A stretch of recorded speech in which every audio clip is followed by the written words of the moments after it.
안녕하세요. 안녕하세요. 샘도사입니다. 자, 한 주간 잘 지내셨나요?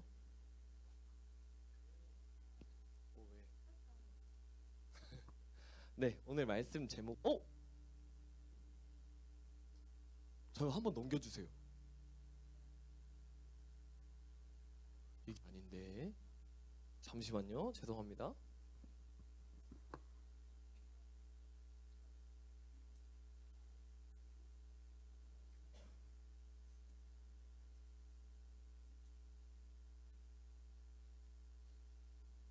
오, 큰일 날 뻔했다. 큰일 날 뻔했다. 이야, 깜짝 놀랐네.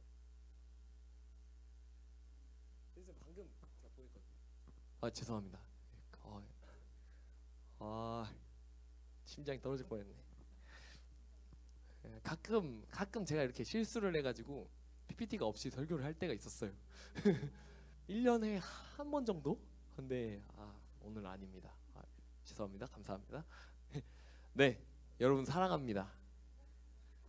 사랑합니다. 진짜로 하는 거예요. 제목도 제목이지만 사랑한다니까요. 어이. 네, 우리 지난 시간에 하나님께서 십계명 1번에서 4번을 가지고 우리를 복되고 거룩한 안식일에 초대하여서 하나님의 하나님을 사랑할 수 있게 만들어 주신다고 제가 이렇게 전했어요. 오늘은 십계명 5번에서 10번 법을 통해서 하나님의 법과 사랑의 관계에 대해서 알아보고, 그러니까 어떻게 하나님의 법을 지킬 수 있는지 좀 알아보겠습니다. 그리고 이 법을 지키게 되는 것은 아마 여러분 삶의 동력이 될 거예요. 자, 그러면 우리 출애굽기 20장 12절에서 17절 말씀을 같이 읽어볼까요? 같이 읽으면 될 것 같아요. 자, 가겠습니다. 12절 시작. 내 부모를 공경하라. 그리하면 내 하나님 여호와가 내게 준 땅에서 내 생명이 길리라. 살인하지 말라. 간음하지 말라. 도둑질하지 말라. 내 이웃에 대하여 거짓 증거하지 말라. 내 이웃의 집을 탐내지 말라. 내 이웃의 아내나 그의 남종이나 그의 여종이나 그의 소나 그의 낙이나 무릇 내 이웃의 소유를 탐내지 말라. 아멘. 자, 오늘 진짜 법이죠. 이거 하지 마라, 이거 하지 마라, 이거 하지 마라. 누가 봐도 그냥 이렇게 돼 있으니까 그냥 이런 거 같아요. 근데 이게 하나님 말씀이 이렇게 글씨로 써져 있고 언어로 써져 있는 게 되게 재밌으면서도 되게 어려우면서도 힘들면서도 즐거운 것 같아요. 왜 그러냐 하면 이게 그저 이 뜻만이 아닌 거죠. 이거를 성경 어딘가에 또 해석이 있고 의미가 있다는 거예요. 그래서 오늘 또 법에 대해서 나누니까 제가 서론을 이렇게 준비해 봤어요. 우리 혹시 이런 질문 들어보셨나요? 만약 법이 없다면? 아무도 나를 막지 않는다면 내가 해보고 싶은 거 자신 있게 한번 얘기해 보세요. 선생님, 좋아. 눈 맞춰버렸어. 왜요? 오케이. 은행. 저 그런 거 많이 불렀어요. 나는 커서 테러범이 되고 말 거야. 저 복음 테러범이 되겠습니다. 뭐 또 없어요? 만약에 법이 없다면 제 이따가 신방할게요. 뭐 자유롭게 얘기하랬으니까 죄를 묻진 않겠습니다. 그럴 수 있지. 내가 했는데 혹시 그런 생각이 들 수도 있지. 부모님한테 전화는 할게. 좋아요. 분위기 아주 띄워주셔서 감사합니다. 이 법이 있어도 세상이 이 모양이에요 지금.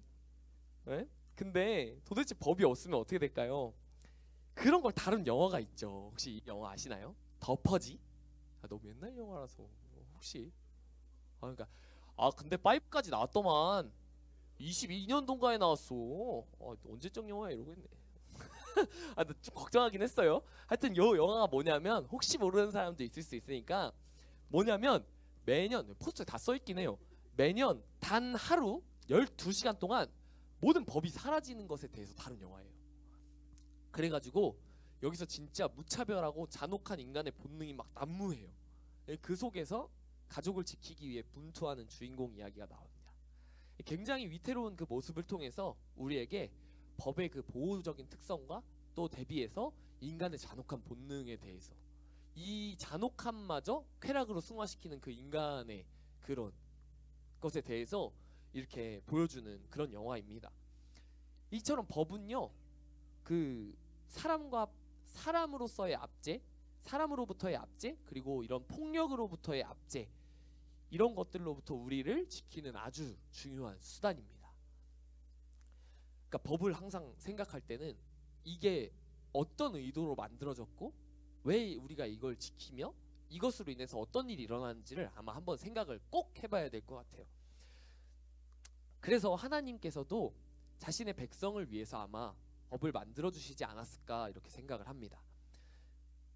그런 이유에서인지 다섯 번째 법은요, 오늘 알아볼 다섯 번째 법은 근데 내 부모를 공경하라예요. 네, 하나님이 자기 백성을 보호하시는데 그 법이 왜 부모님을 공경하는 거지? 그냥 도덕 아니야 이거?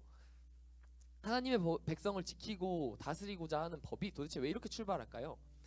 바로 답을 드리자면 하나님께서 친히 우리 아버지가 되어주시기 때문입니다.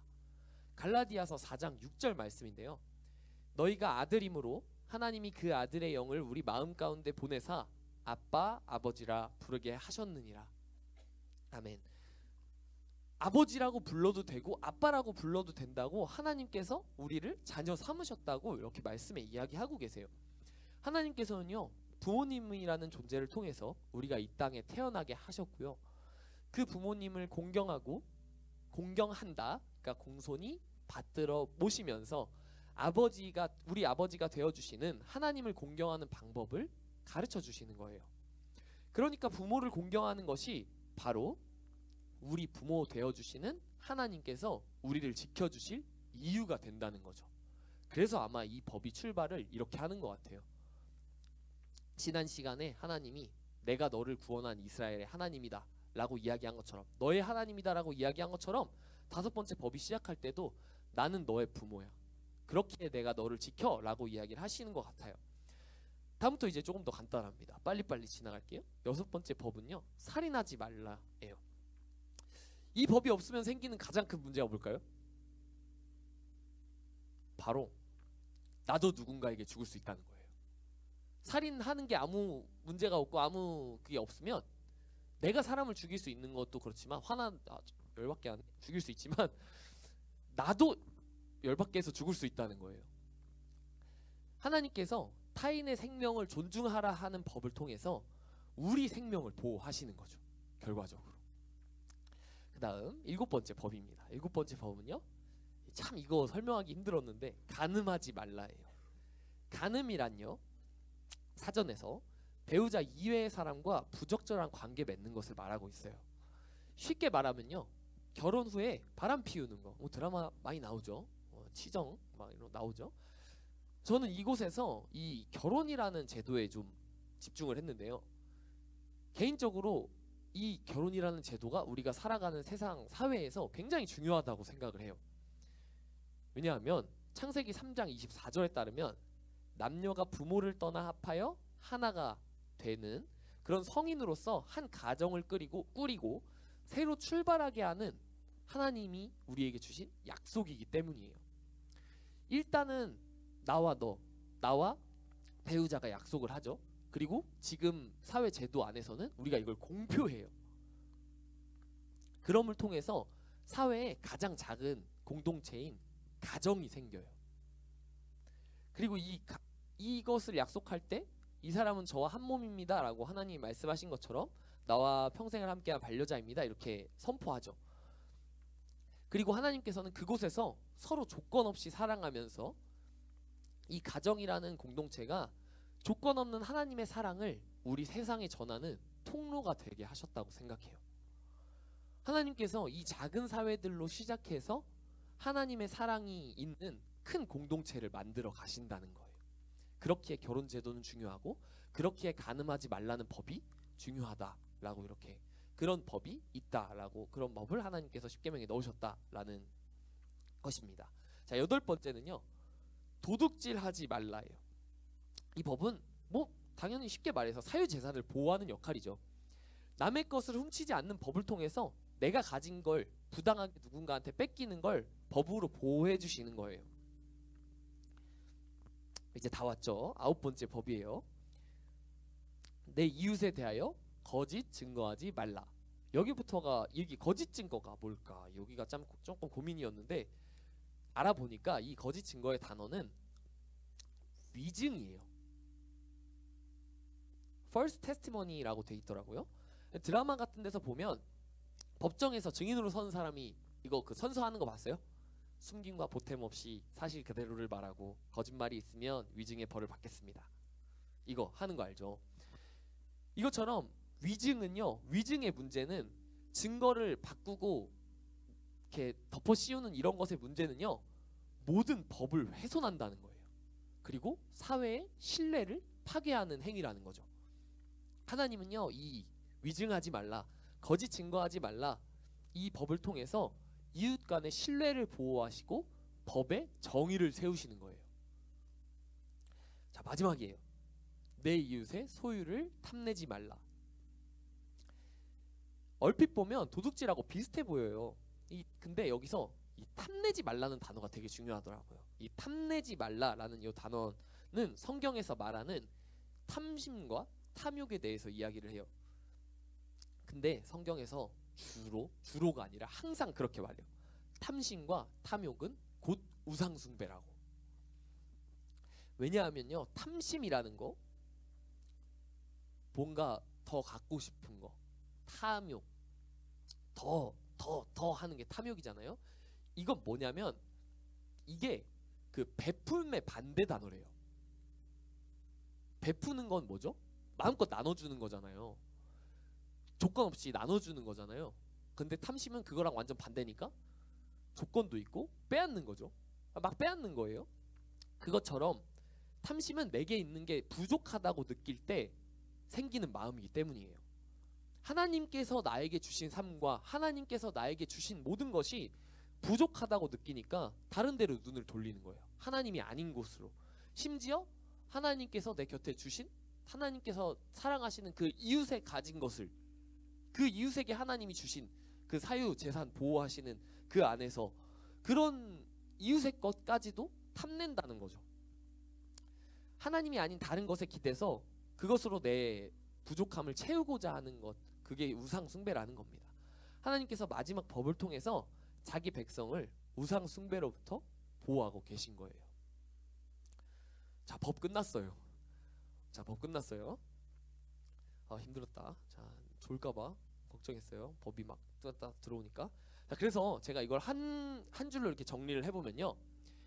자, 5번째 법은 하나님께서 부모님을 공경하라는 5번째 법은 하나님께서 자기 백성을 지키실 이유에 대해서 이야기를 해주시는 거예요.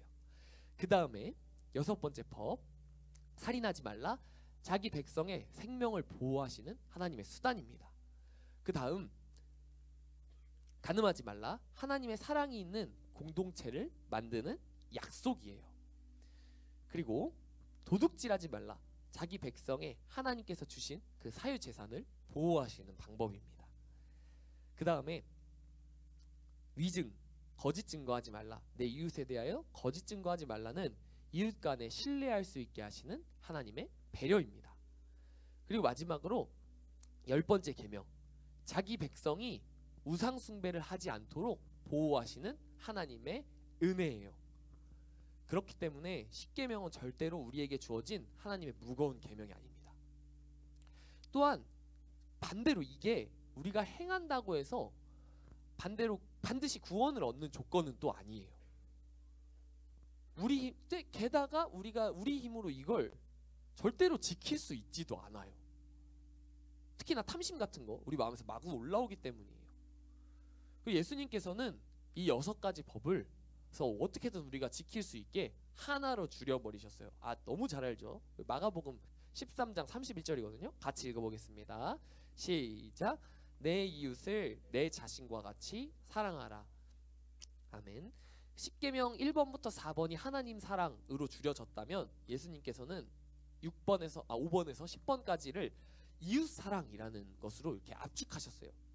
이 계명을 지키는 것이, 그런데도 불구하고 이 계명을 지키는 것이 우리 힘으로 불가능한 일이라면 이웃을 사랑하는 게 우리한테 불가능한 일이라면 우리 도대체 이걸 어떻게 지키고, 그 다음에 하나님께서 우리에게 주신 아까 그 6가지 끝내주는 혜택, 하나님의 백성으로서 얻을 수 있는 이 복지, 그리고 이 구원을 어떻게 얻을 수 있을까요?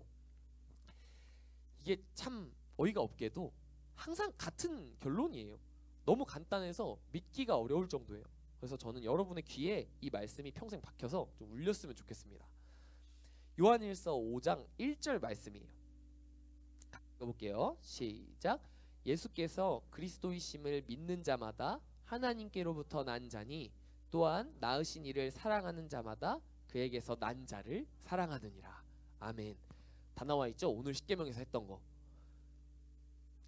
예수님을 그리스도로 믿는다.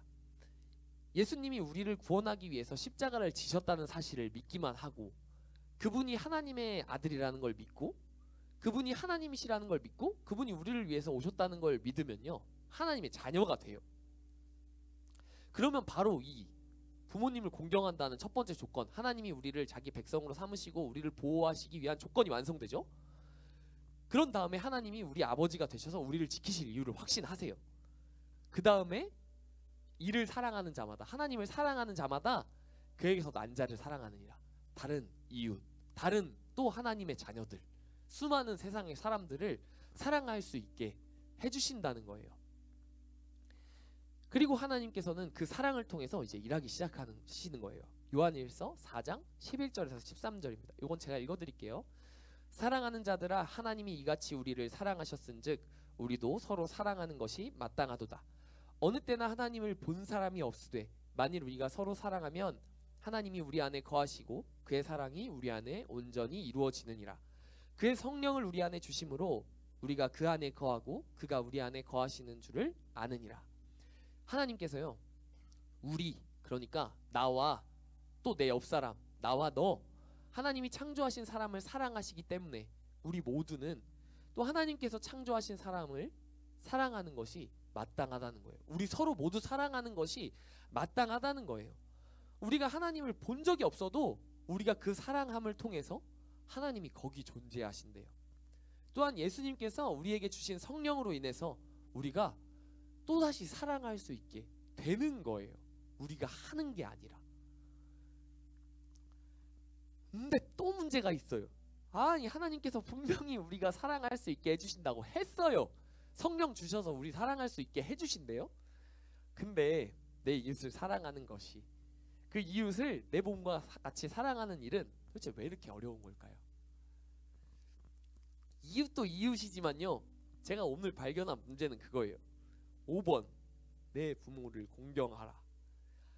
공경하라고 말씀하신, 받들어 모시라고 한 부모님을 사랑하는 게 왜 이렇게 어려울까요? 한번 눈을 감고 한번 생각해 보세요. 눈까지는 안 감으면 되고 마음에 손을 얹고 한번 생각해 보세요. 내가 가장 짜증을 많이 내는 사람이 누구인가? 나의 짜증을 가장 많이 듣는 사람이 누구인가? 아니에요. 절대 아니에요. 우리가 엄마 아빠한테 화내는 건 그냥 항시예요. 패시브. 네, 기본이에요. 그러니까 이게 하도 부모님은 나 같으니까 이게 나한테 짜증을 내는 건지 부모님한테 짜증을 내는 건지 잘 보면은 그냥 말하는 것 같은데도 항상 이렇게 뭔가 날이 서 있어요. 부모님한테는. 특히 사춘기 때, 우리 지금 중고등학교 시기, 이제 초등학교 조금 올라, 초등부 소년부 4학년쯤 되면 눈가리가 싹 돌아요. 아이고 죄송합니다. 잊으세요. 이 안광이 탁 바뀌어요. 애들이 그 사춘기 왔다면 그 흑염룡이 들어오기 시작하는 거죠. 네, 사춘기가 시작되는 거예요.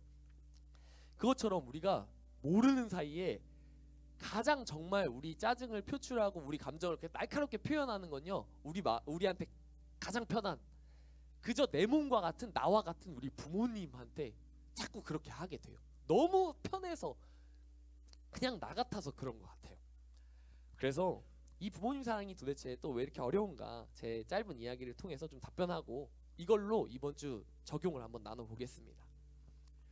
이렇게 지금 얘기했잖아요. 우리 부모님 엄청 미워한다고. 여러분 혹시 가족끼리 사랑한다는 말 많이 하세요? 있을 텐데 그래도 엄청 잘하는 가족들 막 나갈 때 서로 막 안아주고 이러면서 사랑한다고 나이 많고 적고를 떠나서 그런 집이 있을 텐데 하나도 없어? 손 좀 들어봐요. 봐 너야 너 문제는. 사춘기 너가 아니야 사춘기 알겠지 상윤아? 상처받으면 안 돼. 하여튼 이렇게 저희 집안이 좀 그렇지가 않아요. 네, 제가 심지어 삼남 1녀 중에 장남이에요. 그러니까 엄마 아빠가 항상 하는 말이 있어요. 이제 좀 크니까 항상 하시는 말씀이 있었어요. 진짜 나도 엄마 아빠가 처음이어가지고 너 키울 때 도저히 어떻게 해야 될지 모르겠더라. 그냥 그저 강하게 훈계할 수밖에 없었고 그냥 우리가 맞다고 생각하는 걸 주입할 수밖에 없었어 라고 이렇게 이야기를 하시더라고요.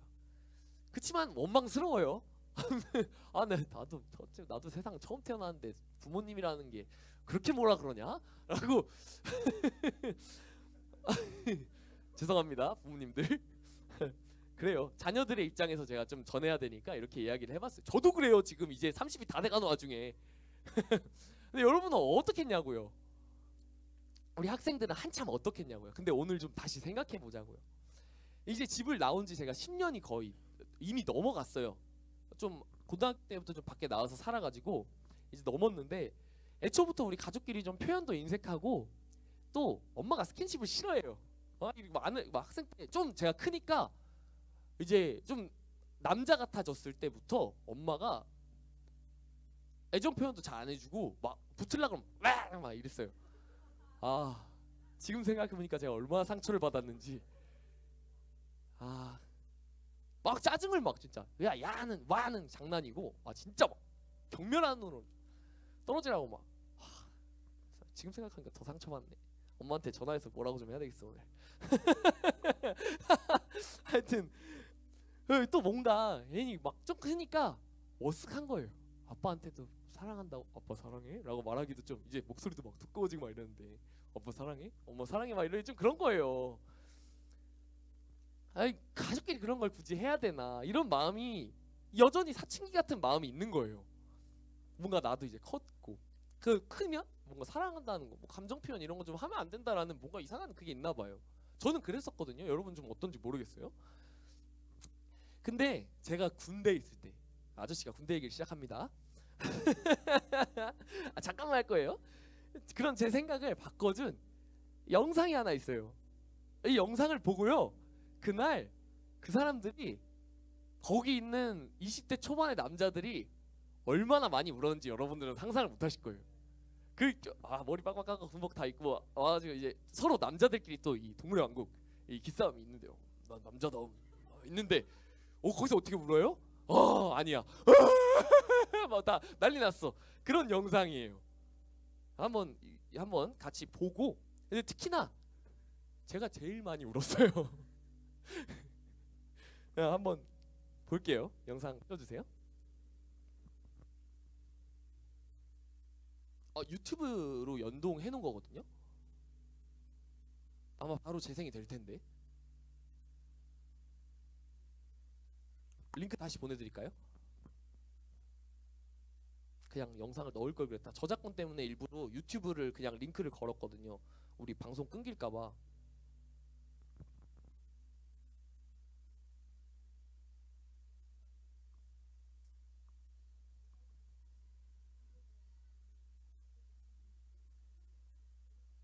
지금 유튜브 링크 보냈습니다.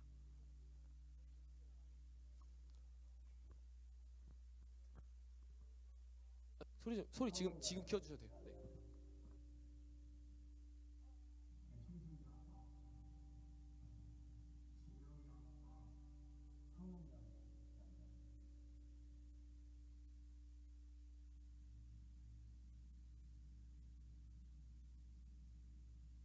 불 좀 꺼주세요. 울게.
여기까지만 들어주세요. 네, 이게요. 솔직히 아직 좀 약간 안 와닿을 수 있어요. 이게 특히나 이제 와닿으려면 진짜 저기 방금 나왔던 것처럼 내가 부모가 되었을 때 그때 좀 와닿고요. 그래도 모르는 사람도 있대요. 근데 저는 이때 이게 왜 와닿았냐면 군대에 가보니까 아버지의 등이 보이기 시작하더라고요. 우리 아버지가 살아온 길이 우리 자녀들 그리고 나를 기르기 위해서 살아온 그 아버지의 어려움이 그때 느껴졌어요. 그때부터 느껴지기 시작했어요. 괜히 우리 아빠가 불쌍하고 엄했다고 너무 나를 막 미워하고 혼낸다고 그게 문제가 아니라 나를 기르기 위해서 우리 아빠는 얼마나 많은 걸 포기했고 얼마나 많은 걸 했을까라는 그런 마음이 들었거든요. 우리가 자라가면서요, 가면 갈수록 여학생들은 아마 어머니의 모습이 보일 거예요. 어머니가 나를 위해서 어떻게 하셨는지. 또 특히나 여자들은 조금 더 철이 빨리 드는데 자녀를 낳고 나면 바로 이제 좀 이렇게 바뀐다고 하더라고요. 근데 남자들은 이제 좀 대략 한 30 중반이 넘어가야 결혼하고 아기도 낳고 30 중반쯤 넘어갔을 때야 부모님의 그 모습이 이해가 된다고 해요. 부모님이 그 나를 기르면서 나를 얼마나 사랑하시고 또 이렇게 똑같이 하시는 말씀 있죠. 그렇게 여태까지 길러 나를 살려서 여기까지 데려오셨음에도 불구하고 항상 더 못해줘서 미안하다. 그냥 계속 미안하다. 더 못 줘서 미안하다라고 똑같이 말씀하시잖아요. 그게 부모님의 사랑이에요. 정말 하나님의 사랑하고 비교할 수 있는 그 한 가지가 있다면 아마 부모님의 사랑인 것 같아요. 거기에 비할 수 있는 게. 지금 가장 많이 울고 슬픈 사람들은, 슬픈 마음이 드는 분들은 아마 이처럼 나의 가장 가까운 사람한테 그 쉽지만 너무 중요한 말 한마디를 못하고 또 안아주지 못하는 사람일 거라고 생각해요. 우리가 어떻게 이렇게 가까운 우리 가족에게 그 말 한마디를 하는 게 어려울까요? 또 한 번 안아주고 그저 바라보고 기다리고 또 보고 싶다고 말 한마디 하는 게, 전화 한 번 하는 게 왜 이렇게 어려울까요? 아마 그게 우리가 원래 할 수 없는 일이기 때문인 것 같아요. 그렇게 예수님이 하나님의 말씀을 따라서 이 땅에서 십자가를 묵묵히 지셨고 또 우리가 그걸 해낼 수 있도록 우리에게 성령을 보내주셨겠죠. 그렇게 먼저 부모님을 공경하라고 말씀하시면서 하나님을 공손히 받들어 모시고 하나님의 계명을 중요시 여기면서 부모님과의 관계를 통해서 하나님의 사랑을 느끼고 하나님의 사랑을 배우고 체험하고 우리도 그 사랑으로 부모님을 사랑하고 또 하나님을 사랑하는 방법을 배우고 하나님을 사랑하게 되는 게 아닐까요? 그래서 제가 오늘 여러분하고 나누고 싶은 그 적용은 그거예요. 여태 잘 못 해오신 분들은 오늘 꼭 그리고 앞으로는 사랑한다고 좀 자주 말씀해 보셨으면 좋겠어요. 감정을 그렇게 싫지 않아도 돼요. 그냥 눈 딱 감고 해보세요. 사랑한다고. 엄마 사랑해? 아빠 사랑해라고. 또 동생도 있고 형제도 있죠. 사랑한다고 한번 그렇게 이야기해 보셨으면 좋겠어요. 억지로라도 우리가 그 사랑이라는 말을, 사랑이라는 마음을 전하고자 할 때 우리 안에 계신 성령님이 일하실 겁니다. 이미 잘 하고 계시는 분들이라면 그 속에 진정한 하나님의 사랑을 실어서 전할 수 있도록 가볍게 던지는 말 한마디가 아니라 행동까지도 좀 변화되는 역사가 있기를 소망합니다. 우리 모두가 그렇게 되기를 소망합니다. 그래서 우리 다 같이 서로에게 좀 이렇게 인사할게요. 하나님의 사랑으로 당신을 사랑합니다. 하나님의 사랑으로 당신을 사랑합니다. 그리고 우리 같이 하나님께 고백할게요. 내 아버지가 되어주시는 하나님 사랑합니다. 다시 한번 고백할게요. 내 아버지가 되어주시는 하나님 사랑합니다. 마지막으로 고백할게요. 내 아버지가 되어주시는 하나님 사랑합니다.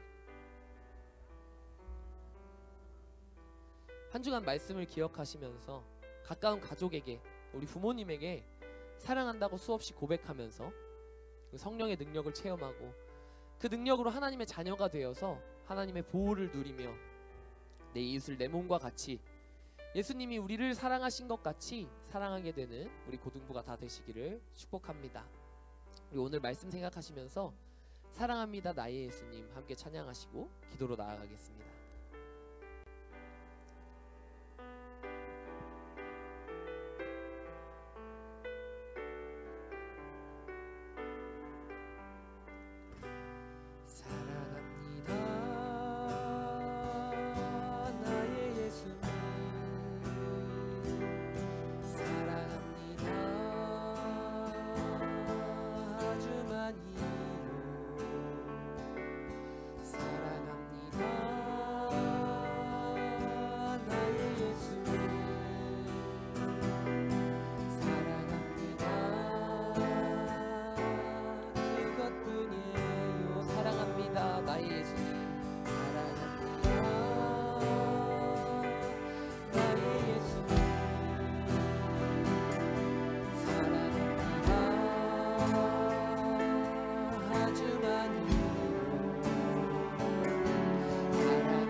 다시 한번 고백합니다. 사랑합니다 나의 예수님. 사랑합니다 나의 예수님.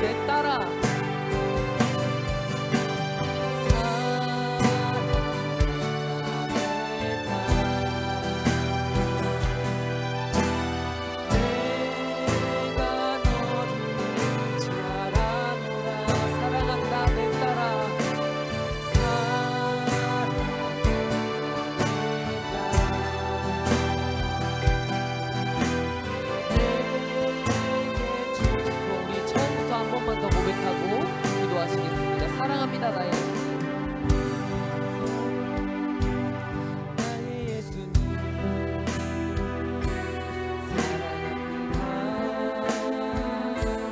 아주 많이 사랑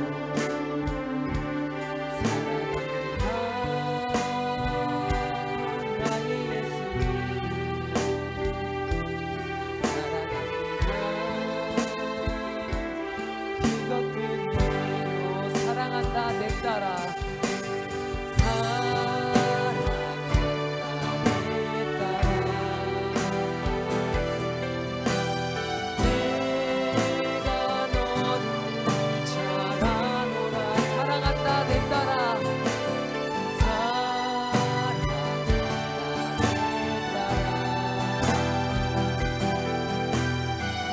마지막으로 사랑한다 내 아들아 거하노라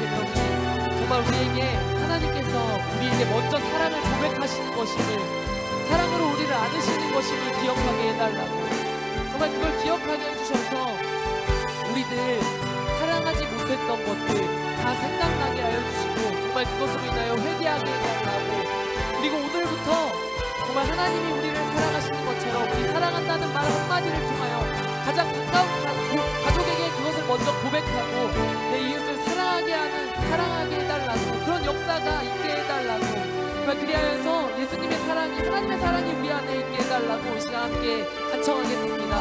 우리 주여 주여 주여 3번 이렇게 부르고 통성으로 기도하겠습니다. 주여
마음과 생각이 바뀌어지게 하시고 정말 다시 태어나게 하시어서 정말 우리가 하나님의 사랑을 실천하는 그러한 그리스도인으로서 예수님처럼 내 이웃을 내 몸과 같이 죽기까지 사랑할 수 있는 저희들 될 수 있도록, 원수도 사랑할 수 있는 저희들, 그러한 사랑이 우리들의 삶의 동력이 되어서 정말 저희들의 신앙의 동력이 되어서 저희들 살아가면서 부족함 없는 삶으로 언제나 어디서나 하나님의 사랑을 기억하며 하나님의 사랑이 내 안에 있는 것을 기억하며 그것을 나누어주고 더 풍성하여 있는 은혜를 체험할 수 있는 우리에게 역사하여 주시옵소서.